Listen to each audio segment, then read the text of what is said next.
स्वामी विवेकानंद ने क्यों कहा कि गर्व से कहो हम हिंदू हैं? उन्होंने ये क्यों नहीं कहा कि गर्व से कहो हम धर्मनिरपेक्ष हैं, गर्व से कहो हम सेक्युलर हैं? उन्होंने हिंदू होने में स्वयं भी गौरव लिया और हमें भी यही संदेश दिया कि अपने हिंदू होने पर गर्व करो। क्यों? आइए आज समझने का प्रयास करते हैं।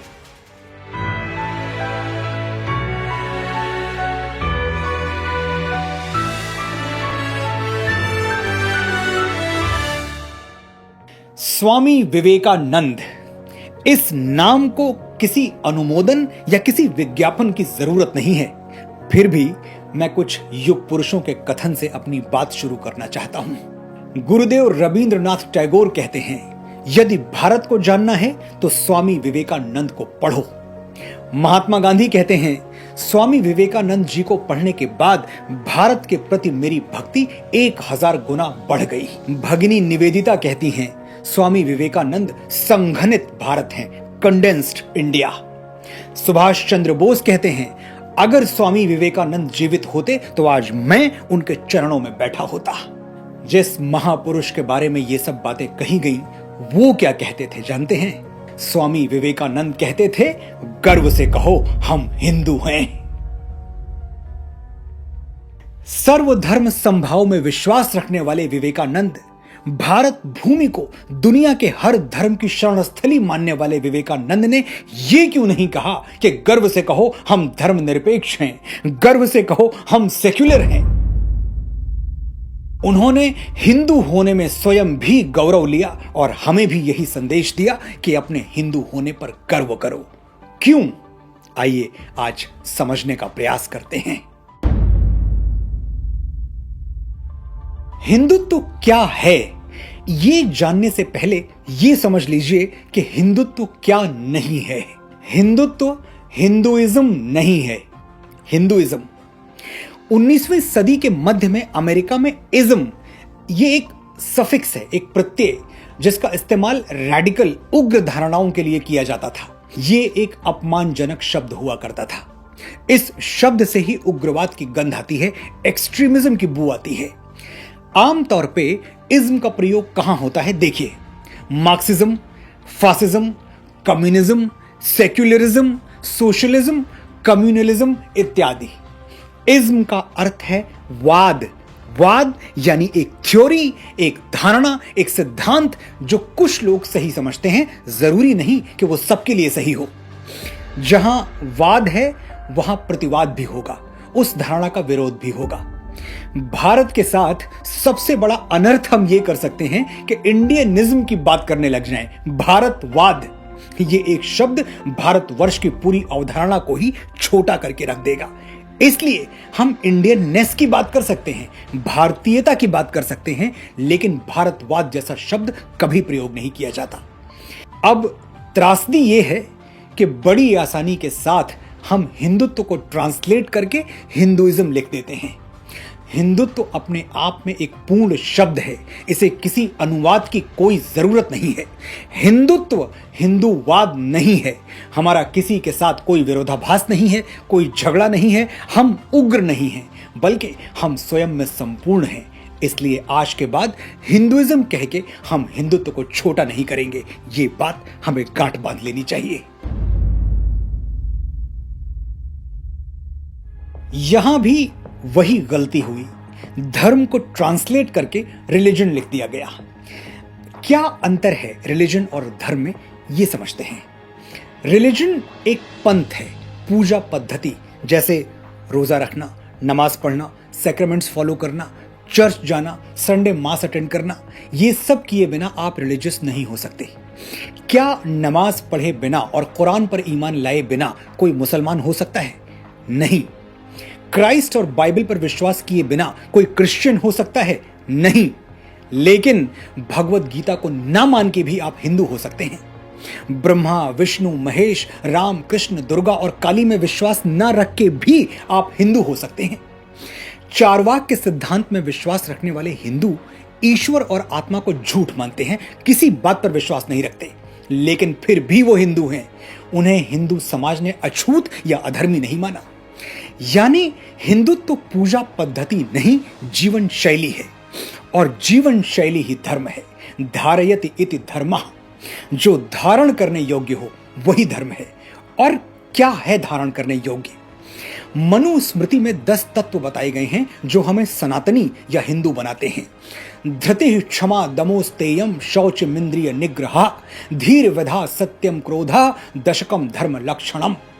धैर्य, क्षमा, अस्तेय यानी चोरी न करना, संयम, इंद्रिय निग्रह यानी इंद्रियों के वश में न रहना, विद्या, सत्यक, शौचम यानी पवित्रता और अक्रोधम यानी क्रोध न करना। ये सब जिसके अंदर है वही हिंदू है, वही सनातनी है। क्या इन 10 तत्वों में कहीं आपको मंदिर जाना या तीर्थ यात्रा करना या किसी विशेष भगवान में विश्वास करना या किसी विशेष पूजा पद्धति का पालन करना, किसी विशेष पुस्तक का पाठ करना, ऐसी कोई भी शर्त रखी गई है? अगर ऐसी कोई शर्त रखी गई होती तो हिंदू भी धर्म ना होकर पंथ होता, रिलीजन होता। ये 10 तत्व, 10 गुण जो मैंने गिनवाए, क्या ऐसे हैं जिनका पालन किसी मुसलमान, सिख, ईसाई, पारसी को नहीं करना चाहिए? ये सद्गुण हैं, जो भी इन्हें धारण करेगा उसका भला होगा। बात इतनी सीधी सी है।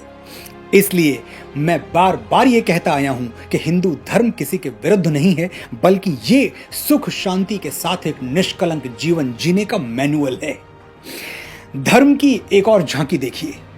अग्नि का धर्म है जलना, सूर्य का धर्म है प्रकाश देना, वृक्ष का धर्म है फल फूल और छाया देना, पिता का धर्म अलग है, पुत्र का अलग, राजा का अलग, प्रजा का अलग, शिक्षक का अलग, विद्यार्थी का अलग।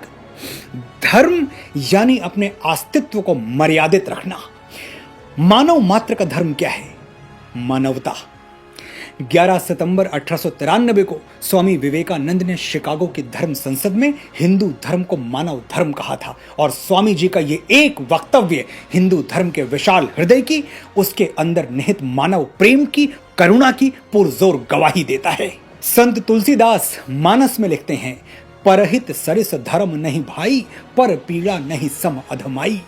यानी परोपकार से बड़ा कोई धर्म नहीं है और दूसरे को पीड़ा देने से बड़ा कोई अधर्म नहीं है। ये है हिंदू धर्म की सरलतम परिभाषा, 1 लाइन डेफिनेशन। और आसानी से समझना चाहें तो गीतकार शैलेंद्र ने एक फिल्मी गीत में धर्म की बड़ी सुंदर व्याख्या दी है।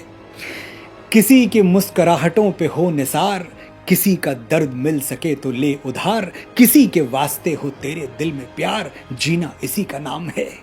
मिटे जो प्यार के लिए वो जिंदगी, जले बहार के लिए वो जिंदगी, रिश्ता दिल से दिल के एतबार का, जिंदा है हमी से नाम प्यार का, कि मर के भी किसी को याद आएंगे, किसी के आंसुओं में मुस्कुराएंगे, जीना इसी का नाम है। ये विचार, सबके दुख में रोने और सबके सुख में हंसने का ये सुंदरतम सिद्धांत दुनिया को हिंदू धर्म की सबसे बड़ी देन है। जिस दिन हम पूरी तरह धर्म निरपेक्ष हो जाते हैं, हिंदू धर्म से विमुख हो जाते हैं, मानव धर्म भी हमारे हाथ से छूट जाता है। हम मानव बने रहें, इसलिए स्वामी विवेकानंद ने जोर देकर कहा, गर्व से कहो हम हिंदू हैं। 1976 से पहले हमारे संविधान में सेकुलर शब्द नहीं था। ये शब्द इमरजेंसी के दौरान जोड़ा गया, उन दिनों जब लोकतंत्र की धज्जियां उड़ी हुई थी। संविधान में अचानक 42वां संशोधन लाया गया और रातों रात धर्मनिरपेक्षता का क्लॉज जोड़ दिया गया। संविधान बनने के साथ ही यह निश्चित हुआ था कि संविधान का प्रीएम्बल कभी नहीं बदलेगा, उसमें कुछ भी जोड़ा या घटाया नहीं जाएगा। लेकिन इमरजेंसी के दौरान लोकतंत्र के सभी स्तंभ ध्वस्त कर दिए गए थे। सवाल पूछने वाली आवाजों को जेल में ठूंस दिया गया था। सब कुछ मनमाने तरीके से हुआ और हम सेकुलरिज्म का शिकार हो गए। सेकुलरिज्म का मतलब क्या है? यही कि राष्ट्रीय मुद्दों पर धार्मिक हस्तक्षेप स्वीकार नहीं होगा। इससे ज्यादा बेतुकी बात कोई और हो नहीं सकती, क्योंकि यूरोपीय देशों की तरह भारत में कभी चर्च ने पार्लियामेंट को कंट्रोल किया ही नहीं। जो मर्ज था ही नहीं, उसकी दवा दी गई, क्योंकि इसमें डॉक्टर का फायदा था, उसकी दवा बिक रही थी। जब हमारी संसद शुरू से धार्मिक हस्तक्षेप से मुक्त रही है, तो हमारे संविधान में सेकुलर शब्द जोड़ने की जरूरत क्यों पड़ गई? और सेकुलर का अर्थ हमें धर्मनिरपेक्ष क्यों बता दिया गया, जबकि इसका वास्तविक अर्थ है पंथ निरपेक्ष? अब पंथ और धर्म में क्या अंतर है, मैं इसी वीडियो में पहले आपको बता चुका हूं। और डिटेल में समझते हैं। जब सरकार कोई नीति बनाए तो पंथ और संप्रदाय के आधार पर लोगों में भेदभाव ना करे, उसका फायदा सबको पहुंचे, यह है पंथ निरपेक्ष होना। और पंथ निरपेक्ष होने की जिम्मेदारी सरकार पर है, हम पर नहीं। हमें तो अपने मत और पंथ पर चलने की पूरी छूट होनी चाहिए, यह हमारा फंडामेंटल राइट है। लेकिन हुआ क्या? सेकुलरिज्म का लाउड स्पीकर बजा बजा के हमें समझा दिया गया कि हमें अपने धर्म पर नहीं चलना है, और यह जिम्मेदारी इस देश में बसने वाले किसी भी और संप्रदाय से ज्यादा हम पर थोप दी गई, क्योंकि हम हिंदू हैं, हम मेजॉरिटी में हैं। हमारा काम है सबको खुश रखना, चाहे इसके लिए हमें अपने स्वाभिमान से समझौता क्यों ना करना पड़े, अपना धर्म ही क्यों ना छोड़ना पड़े। धर्म निरपेक्ष होना कितनी बड़ी दुर्घटना है, मैं आपको बताता हूं। धर्म निरपेक्ष यानी धर्म से विरक्त, धर्म से टूटा हुआ, धर्म से अलग, धर्म से विमुख। तो अगर मैं थोड़ी देर के लिए मान लूं कि मैं धर्म निरपेक्ष हूं, तो इसका मतलब यह हुआ कि हिंदू धर्म के मूलभूत सिद्धांत मेरे लिए कोई महत्व नहीं रखते। आज से मैं धर्म निरपेक्ष हूं, यानी मैं वसुधैव कुटुंबकम का सूत्र नहीं मानता। सारी धरती मेरा परिवार है, यह मान्यता मुझे छोड़नी पड़ेगी। सर्वे भवन्तु सुखिनः, सर्वे सन्तु निरामया, सब सुखी हों, निरोग हों, सबका कल्याण हो, ये भावना भी मुझे त्यागनी होगी, क्योंकि मैं धर्मनिरपेक्ष हूं। विष्णु पुराण में बताई गई भारत की व्याख्या भी मेरे लिए व्यर्थ हो गई, जो ये कहती है कि उत्तरम यत् समुद्रस्य हिमाद्रेश्चैव दक्षिणम वर्षम तद भारतम नाम भारती यत्र संततिः। समुद्र के उत्तर में और हिमालय के दक्षिण में जो देश है उसे भारत कहते हैं, और उसकी सभी संतानें भारतीय हैं। सभी संतानें, सिर्फ वो नहीं जो तिलक लगाते हैं, वो भी जो टोपी पहनते हैं, वो भी जो शबद गाते हैं, और वो भी जो गले में क्रॉस पहनते हैं। जिस हिंदू धर्म के डीएनए में सबको अपना लेने की प्रवृत्ति हो, उसके माथे पर सेकुलरिज्म का विदेशी और स्वार्थपूर्ण लेबल चिपका देना सिर्फ हिंदुओं से ही नहीं, इस देश की मिट्टी में पलने वाले, फूलने फलने वाले सभी संप्रदायों से छल है। धर्म निरपेक्ष होना और अधर्मी होना, दोनों में अंतर क्या है? मैं धर्मनिरपेक्ष होने के लिए प्रेम, मानवता, दया, करुणा और त्याग सिखाने वाले अपने हिंदू धर्म को त्यागने के लिए तैयार नहीं हूं। हम धर्मनिरपेक्ष हो गए तो राम को नहीं मानेंगे, और राम को नहीं मानेंगे तो जो राम राज्य की अवधारणा हमारे संविधान में है वो कहां से आएगा? मैंने इस वीडियो के आरंभ में एक प्रश्न उठाया था कि स्वामी विवेकानंद ने क्यों कहा कि गर्व से कहो हम हिंदू हैं। उन्होंने ये क्यों नहीं कहा कि गर्व से कहो हम धर्मनिरपेक्ष हैं, गर्व से कहो हम सेक्युलर हैं? क्योंकि हिंदू धर्म किसी को छोटा या बड़ा मान ही नहीं सकता, हिंदू कट्टर हो ही नहीं सकता, हिंदू फंडामेंटलिस्ट हो ही नहीं सकता। हमारी धमनियों में सर्वधर्म संभाव रक्त बनकर बहता है। अयम निजः परो वेति गणना लघु चेतसाम उदार चरिता नाम तो वसुधैव कुटुंबकम। हम पूरी धरती को अपना परिवार मानते हैं, विश्व बंधुत्व के अनुयायी हैं हम। हमने 3000 सालों के अपने इतिहास में किसी पराये देश पर आक्रमण नहीं किया। हमारे अंदर इतनी श्रद्धा है कि हम नदियों को मां कह के बुलाते हैं, पेड़ों पर जल चढ़ाते हैं, प्रकृति के उपासक हैं। जड़ चेतन जल जीव नभ सकल राममय जान। हम मानते हैं कि सब में राम का अंश है। हम स्त्री को देवी मानते हैं। जिस मनुस्मृति की निंदा अज्ञानतावश की जाती है, उसी में लिखा है यत्र नार्यस्तु पूज्यन्ते रमन्ते तत्र देवता, यत्र तास्तु न पूज्यन्ते सर्वास्त त्रफला क्रिया। जहां स्त्री को मान दिया जाता है वहां देवता वास करते हैं, और जहां स्त्रियों को सम्मान नहीं दिया जाता वहां किए गए सारे अच्छे कर्म भी निष्फल हो जाते हैं। हमने किसी को संत कहते हुए उसका कुल, वंश और जाति नहीं, योग्यता देखी। संत रैदास और संत कबीर का जन्म किन जातियों में हुआ था हम सब जानते हैं। जाति न पूछो साधु की, पूछ लीजिए ज्ञान, मोल करो तलवार का, पड़ा रहन दो म्यान। हमने किसी को अपना धर्म न मानने पर दंडित नहीं किया। सहिष्णुता हमारी पहचान है। वहां जीसस ने यहूदी धर्म से विद्रोह किया, उनको सूली पर टांग दिया गया। यहां महात्मा बुद्ध ने वैदिक कर्म कांडों से विद्रोह किया, हमने उनको अवतार मान लिया। घर घर में उनकी प्रतिमाएं स्थापित हो गई। हमारा चिंतन स्वतंत्र है, हमारा प्रेम सबके लिए है, हमारी बाहें सबके लिए खुली हैं।